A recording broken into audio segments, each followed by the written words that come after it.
Hello, Thirukkural series 34வது நாள். இன்னைக்கு திருவள்ளுவர் நமக்கு என்ன சொல்றான்னு சொல்லி பார்த்தோம்னா, மனத்துக்கண் மாசிலன் ஆதல் அனைத்தரன் ஆகுல நீர பிற அப்படின்னு சொல்லி சொல்றாரு. இதுக்கு பொருள் என்னன்னு சொல்லி பார்த்தோம்னா, மனத்துக்கண்ணா மனதில் இருந்து உலகத்தை பார்ப்பவர். மாசிலன்னு சொல்லி சொல்றாரு. மாசிலன்னா மாசு கூட்டல் இளன் அப்படி பிரிச்சுக்கணும். மாசுங்கிறது அழுக்கு, இளன்கிறது இல்லாத தன்மையில் இருக்கக்கூடிய ஒரு நபர் அப்படி சொல்ற அர்த்தம்.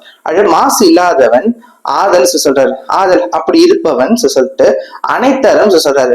இப்படிப்பட்டவருக்கு தான் அனைத்து அறங்களையும் உடைய நபரா இருப்பாரு. அதுக்கு அடுத்து என்ன சொல்றாரு, ஆகுல நீர பிற அப்படின்னு சொல்றாரு.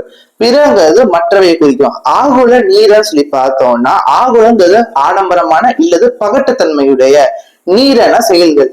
ஆடம்பரமான செயல்கள் பிற, அதை தவிர்த்து இருக்கிறதுதான் ஆடம்பரமான பகட்டுத்தன்மையுடைய செயல்களை சொல்லிட்டு திருவள்ளுவர் குறிப்பிட்டாரு. ஒன்லைன் நீங்க இந்த பொருள் எடுத்துக்கோ சொல்லி பாத்தீங்கன்னா, மனதின் மூலமா உலகத்தை உணர்ந்து அது சமயம் பார்த்தோம்னா அழுக்கலா தன்மையுடைய நபர் பார்த்தோம்னா அவர்களை சார்ந்ததுன்னா அனைத்து அறங்களும் சேர்ந்து இருக்கும்.